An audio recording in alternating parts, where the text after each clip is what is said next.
Le valeureux petit tailleur. Par une matinée d'été, un petit tailleur, assis sur sa table près de la fenêtre, causait joyeusement et de toutes ses forces. Il vint à passer dans la rue une paysanne qui criait « Bonne crème à vendre ! Bonne crème à vendre !» Ce mot de crème résonna agréablement aux oreilles du petit homme, et passant sa mignonne tête par la fenêtre, « Ici, bonne femme, entrez ici, lui dit-il, vous trouverez acheteur. » Elle monta, chargée de son lourd panier, les 3 marches de la boutique du tailleur, et il fallut qu'elle étalât tous ses pots devant lui. Après les avoir tous considérés, maniés, flairés l'un après l'autre, il finit par dire « Il me semble que cette crème est bonne, pesément 2 onces, bonne femme, elle est même jusqu'au carteron. » La paysanne, qui avait espéré faire un marché plus considérable, lui donna ce qu'il désirait, mais elle s'en alla en grondant et en murmurant. « Maintenant, s'écria le petit tailleur, je prie Dieu qu'il me fasse la grâce de bénir cette bonne crème, pour qu'elle me rende force et vigueur. » Et prenant je pain dans l'armoire, il coupa une longue tartine pour étendre sa crème dessus. Voilà qui n'aura pas mauvais goût, pensa-t-il, mais, avant de l'entamer, il faut que j'achève cette veste. Il posa sa tartine à côté de lui et se remit à coudre, et dans sa joie il faisait des points de plus en plus grands. Cependant l'odeur de la crème attirait les mouches qui couvraient le mur, et elles vinrent en foule se poser dessus. « Qui vous a invité ici ?» dit le tailleur en chassant ses hôtes incommodes. Mais les mouches, qui n'entendaient pas le français, revinrent en plus grand nombre qu'auparavant. Cette fois, la moutarde lui monta au nez, et saisissant un lambeau de drap dans son tiroir, « Attendez, s'écria-t-il, je vais vous en donner », et il frappa dessus sans pitié. Ce grand coup porté, il compta les morts, il n'y en avait pas moins de 7, qui gisaient les pattes étendues. « Peste !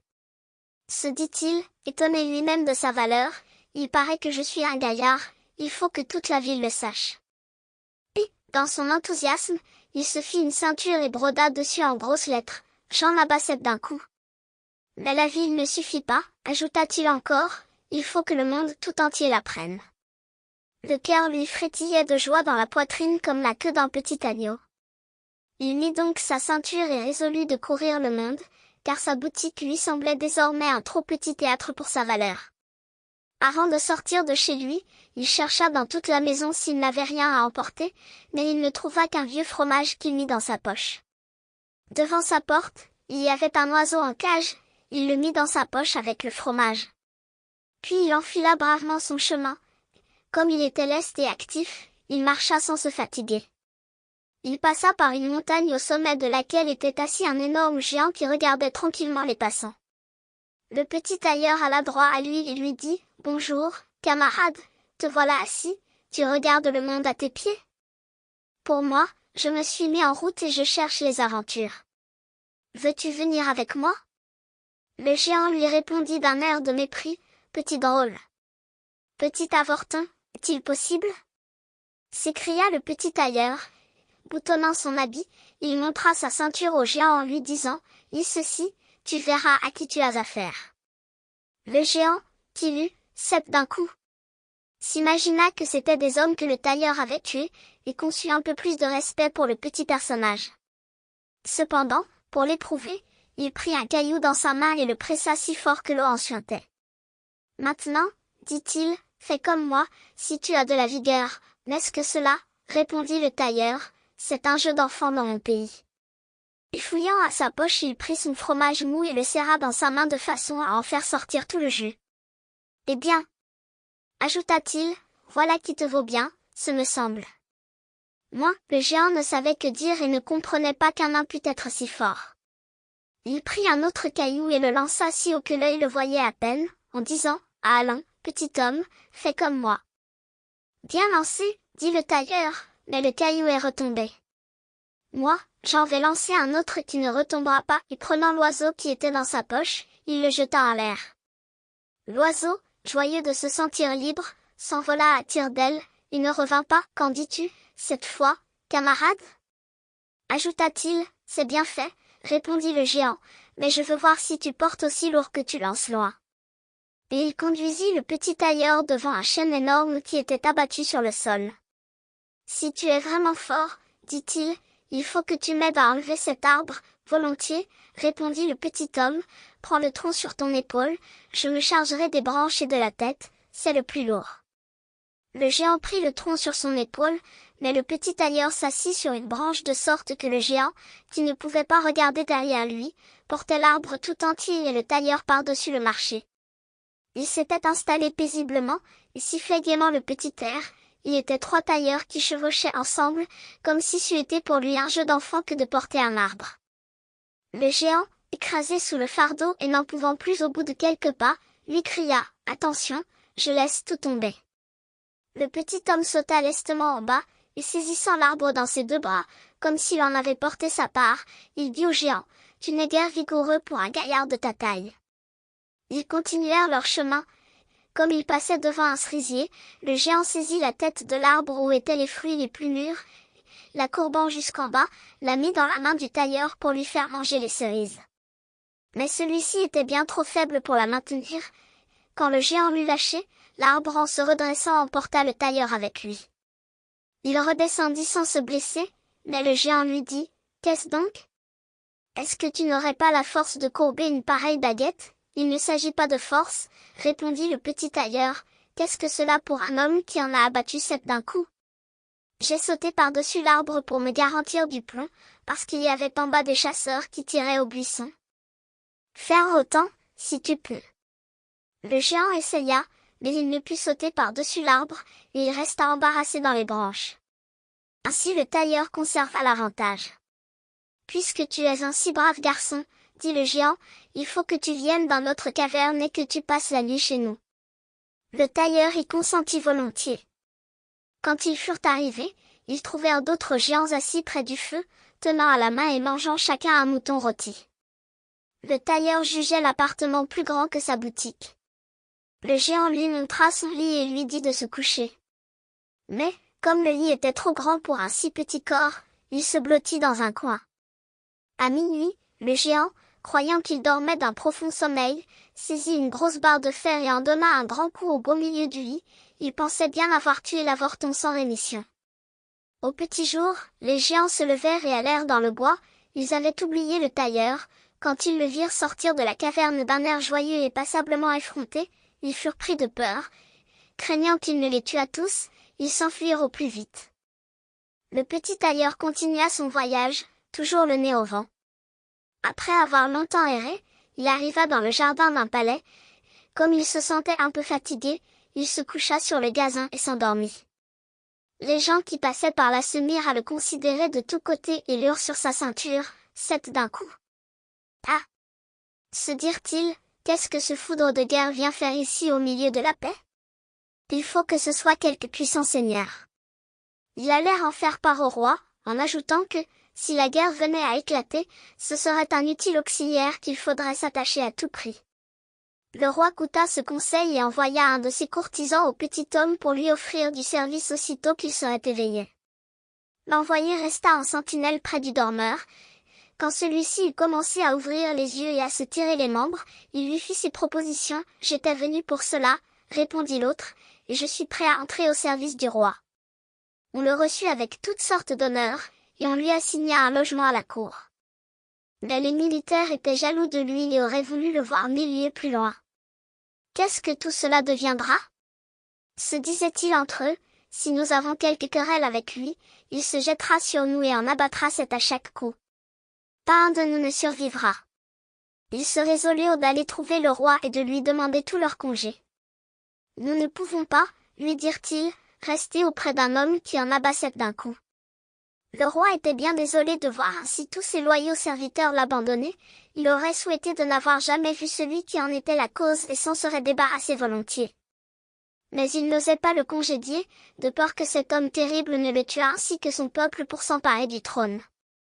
Le roi, après y avoir beaucoup songé, trouva un expédient.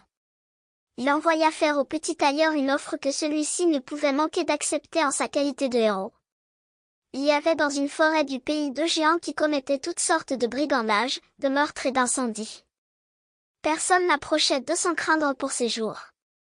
S'il parvenait à les vaincre et à les mettre à mort, le roi lui donnerait sa fille unique en mariage, avec la moitié du royaume pour dot. On mettait à sa disposition 100 cavaliers pour l'aider au besoin. Le petit tailleur pensa que l'occasion d'épouser une jolie princesse était belle et ne se retrouverait pas tous les jours. Il déclara qu'il consentait à marcher contre les géants, mais qu'il n'avait que faire de l'escorte des 100 cavaliers, celui qui en avait abattu 7 d'un coup ne craignant pas 2 adversaires à la fois. Il se mit donc en marche suivi des 100 cavaliers. Quand on fut arrivé à la lisière de la forêt, il leur dit de l'attendre, et qu'il viendrait à bout des géants à lui tout seul. Puis il entra dans le bois en regardant avec précaution autour de lui. Au bout d'un moment il aperçut les 2 géants endormis sous un arbre et ronflant si fort que les branches en tremblaient. Le petit tailleur remplit ses 2 poches de cailloux. Montant dans l'arbre sans perdre de temps, il se glissa sur une branche qui s'avançait juste au-dessus des 2 dormeurs et laissa tomber quelques cailloux, l'un après l'autre sur l'estomac de l'un d'eux. Le géant put longtemps sans rien sentir, mais à la fin il s'éveilla, et poussant son camarade il lui dit « Pourquoi me frappes-tu? Tu rêves, dit l'autre, je ne t'ai pas touché. » Ils se rendormirent. Le tailleur se mit alors à jeter une pierre au second. « Qu'y a-t-il? » s'écria celui-ci. « Qu'est-ce que tu me jettes? Je ne t'ai rien jeté, tu rêves, répondit le premier. Ils se disputèrent quelque temps, mais, comme ils étaient fatigués, ils finirent par s'apaiser et se rendormir encore. Cependant le tailleur recommença son jeu. Choisissant le plus gros de ses cailloux, il le jeta de toutes ses forces sur l'estomac du premier géant. « C'est trop fort !» s'écria celui-ci, et se levant comme un forcené il sauta sur son compagnon, qui lui rendit la monnaie de sa pièce. Le combat devint si furieux qu'ils arrachaient des arbres pour s'en faire des armes, et l'affaire ne cessa que lorsque tous les 2 furent étendus morts sur le sol. Alors le petit tailleur descendit de son poste. « Il est bien heureux, pensait-il, qu'il n'ait pas aussi arraché l'arbre sur lequel j'étais perché, j'aurais été obligé de sauter sur quelque autre, comme un écureuil, mais on est leste dans notre métier. » Il tira son épée. Après en avoir donné à chacun d'eux une couple de bons coups dans la poitrine, il revint trouver les cavaliers et leur dit « C'est fini, je leur ai donné le coup de grâce, l'affaire a été chaude, ils voulaient résister, ils ont arraché des arbres pour me les lancer, mais à quoi servait tout cela contre un homme comme moi, qui en abat 7 d'un coup, n'êtes-vous pas blessé ?» Demandèrent les cavaliers. « Non, dit-il, je n'ai pas un cheveu de déranger. » Les cavaliers ne voulaient pas le croire. Ils entrèrent dans le bois et trouvèrent en effet les géants nageant dans leur sang, et les arbres abattus de tous côtés autour d'eux. Le petit tailleur réclama la récompense promise par le roi, mais celui-ci, qui se repentait d'avoir engagé sa parole, chercha encore à se débarrasser du héros. « Il y a, lui dit-il, une autre aventure dont tu dois venir à bout avant d'obtenir ma fille et la moitié de mon royaume. Mes forêts sont fréquentées par une licorne qui y fait beaucoup de dégâts, il faut en emparer.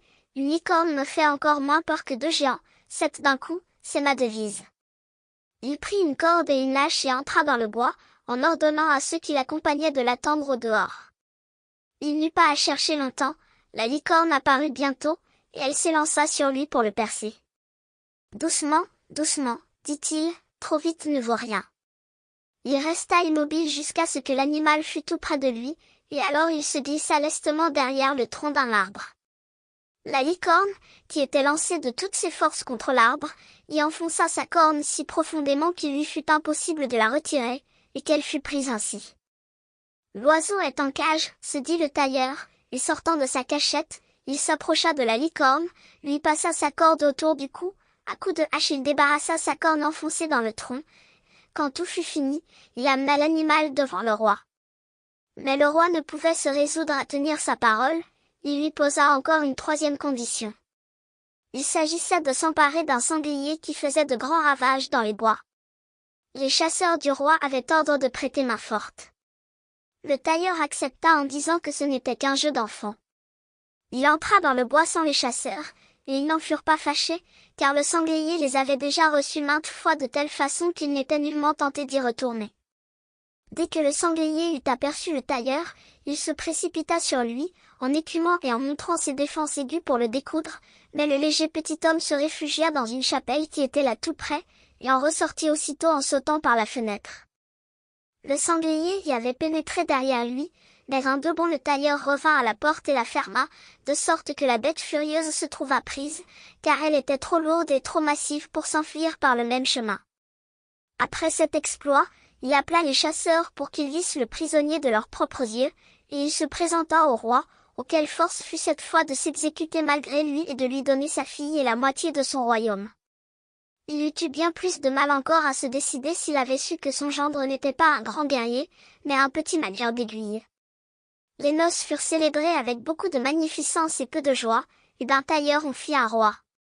Quelque temps après, la jeune reine entendit la nuit son mari qui disait en rêvant, « Allons, garçon, termine cette veste et ravaude cette culotte, ou sinon je te donne de l'aune sur les oreilles. » Elle comprit ainsi dans quelle arrière-boutique le jeune homme avait été élevé, et le lendemain elle alla se plaindre à son père, le priant de la délivrer d'un mari qui n'était qu'un misérable tailleur.